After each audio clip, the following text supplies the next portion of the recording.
پھر یہ کہ قرآن کریم کا کچھ حصہ تو وہ ہے جو بغیر کسی سبب کے اللہ تبارک و تعالی نے خود ہی نازل کیا،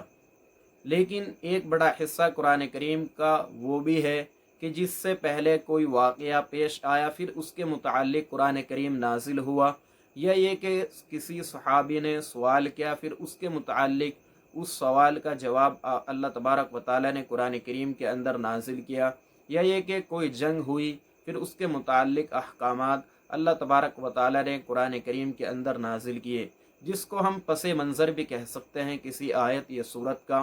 جس کو مفسرین کی اصطلاح میں شان نزول کہتے ہیں یا سبب نزول۔ اس سے سمجھنے میں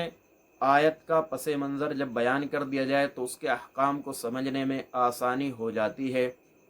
جیسے مثال کے طور پر ایک آیت ہے وَمَا رَمَيْتَ إِذْ رَمَيْتَ وَلَكِنَّ اللَّهَ رَمَى، نہیں پھینکا آپ نے جب تم نے پھینکا لیکن اللہ تبارک و تعالیٰ نے پھینکا۔ یہ ایک آیت ہے، یہ ایک آیت کا ٹکڑا ہے۔ اب اس کا اگر پس منظر بیان نہ کیا جائے تو اس سے کیا سمجھ میں آئے گا؟ چنانچہ اس کا پس منظر شان نزول بیان کیا جاتا ہے کہ آپ علیہ الصلاۃ والسلام جب کفار کے نرگے میں پھنس گئے تو اس وقت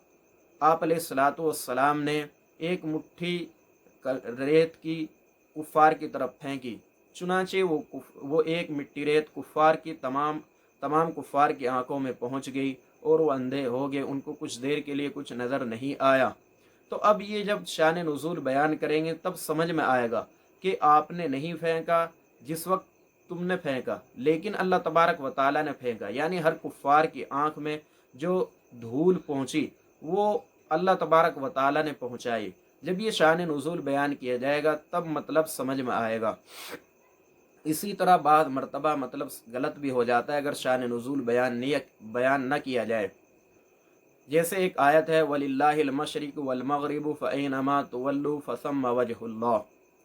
اللہ ہی کے لیے مشرق بھی ہے اور مغرب بھی ہے، لہذا جس طرف بھی تم رک کر کے چاہو نماز پڑھو۔ اب اس سے سمجھ میں یہ آتا ہے کہ کوئی تخصیص نہیں ہے کہ ہم کعبہ ہی کی طرف رک کر کے نماز پڑھیں، نہیں، بلکہ اللہ تبارک و تعالیٰ گویا کہ اجازت دے رہے ہیں اس آیت کے اندر کہ جس طرف بھی رک کر کے تم نماز پڑھنا چاہو پڑھ سکتے ہو۔ حالانکہ دوسری آیت کے اندر اللہ تبارک و تعالیٰ خود ارشاد فرماتے کہ نہیں، بیت اللہ کی طرف رک کر کے نماز پڑھنی ہے۔ تو اب جو پہلی آیت ہے وَلِلَّهِ الْمَشْرِقُ وَالْمَغْرِبُ، جب تک اس کا شان نزول بیان نہیں کیا جائے گا تب تک یہ آیت صحیح طور پر سمجھ میں ہی نہیں آئے گی۔ چنانچہ اس کا شان نزول بیان کیا جاتا ہے کہ جب آپ علیہ الصلاۃ والسلام مدینے میں آئے تو بیت المقدس کی طرف رک کر کے نماز پڑھتے تھے، لیکن آپ علیہ الصلاۃ والسلام کی خواہش یہی تھی کہ بیت اللہ کی طرف رخ کر دیا جائے، چنانچہ اللہ تبارک و تعالیٰ نے 16 یا 17 مہینے کے بعد آیت نازل کر دی، آپ علیہ الصلاۃ والسلام کو اجازت دے دی کہ آپ بیت اللہ کی طرف، کعبہ ہی کی طرف رک کر کے نماز پڑھو۔ تو اس پر یہود نے اعتراض کیا